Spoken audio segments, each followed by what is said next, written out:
Data centres से लेकर railways तक, क्या KRN अगला मल्टीबैगर बन सकता है? Company overview. KRN heat exchanger and refrigeration KHERL heat ventilation, air conditioning और रेफ्रिजरेशन इंडस्ट्री के लिए फीन और ट्यूब टाइप हीट एक्सचेंजर्स बनाती है। मैन्युफैक्चरिंग और operations. Location Neemrana, Rajasthan, RIICO industrial area.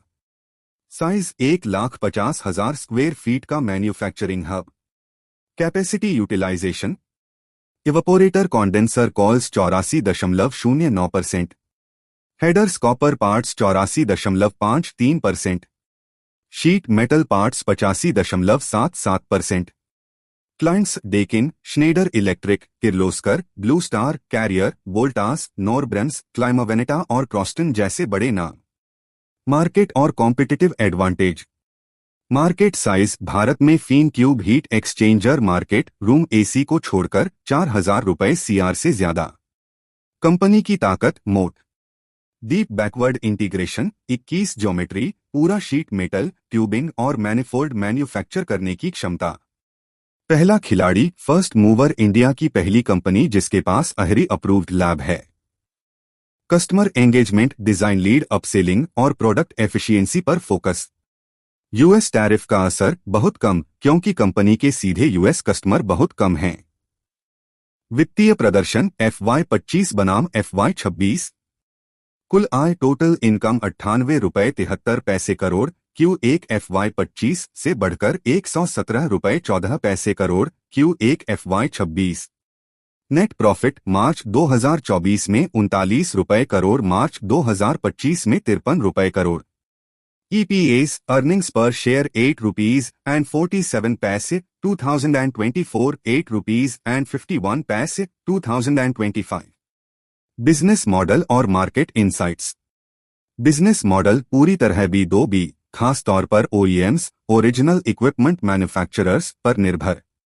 After market केवल नए प्रोडक्ट्स की शुरुआत या ट्रायल के लिए, क्योंकि इसमें मार्जिन कम होते हैं। मुख्य segments: data centre cooling, commercial HVAC, refrigeration, heat pumps, gas heating. नई संभावनाएं। डेटा सेंटर कूलिंग, गूगल के 50,000 रुपये CR India data centre capex से बड़ा अवसर, HVAC सिस्टम में 10% हिस्सा। डिस्ट्रिक्ट कूलिंग प्रोजेक्ट्स, कंपनी को उम्मीद है कि यहां 60% से ज्यादा मार्केट शेयर मिलेगा। High and residential cooling, company के प्रोडक्ट मिक्स में अच्छा एडिशन माना जा रहा है।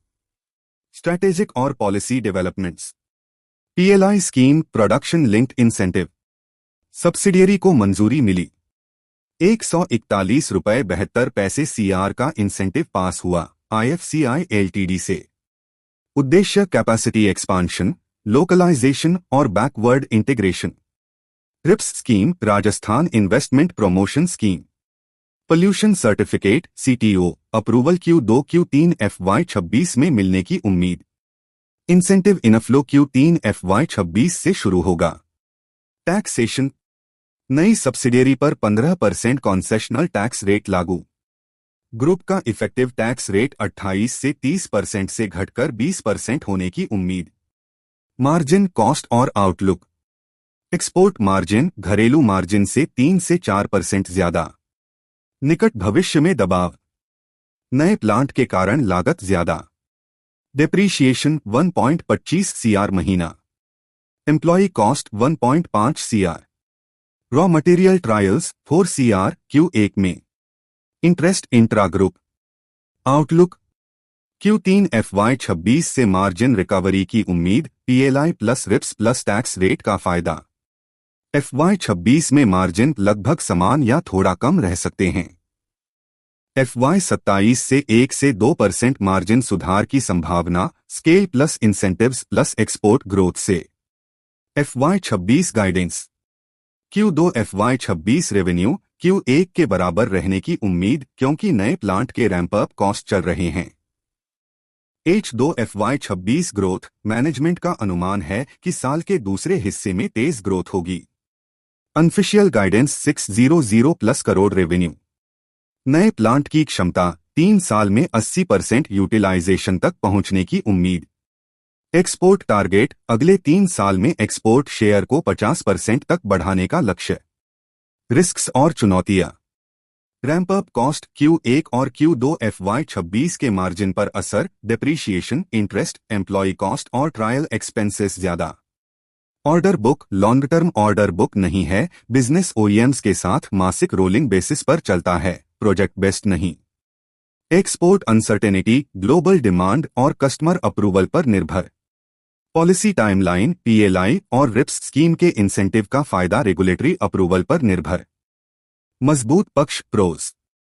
कंपनी ने अपना कर्ज काफी हद तक घटा दिया है और लगभग डेट फ्री है। लगातार मुनाफा दर्ज कर रही है। आने वाले क्वार्टर्स में अच्छे नतीजों की उम्मीद है। कमजोर पक्ष, कॉन्स। स्टॉक अपनी बुक वैल्यू का 11.9 गुना ट्रेड कर रहा है, वैल्यूएशन महंगा। मुनाफा कमाने के बावजूद कंपनी डिविडेंड नहीं देती। निवेशकों की होल्डिंग, सितंबर 2024 जून 2025। प्रोमोटर्स 70.79%, कोई बदलाव नहीं। FIIs 4.05% घटकर 2.35%। DIIs 7.46% घटकर 6.06%। पब्लिक 17.69% बढ़कर 20.80%। यह जानकारी केवल शैक्षिक उद्देश्य के लिए है। इसे किसी भी प्रकार की निवेश सलाह न समझें। निवेश करने से पहले अपने वित्तीय सलाहकार से परामर्श करें।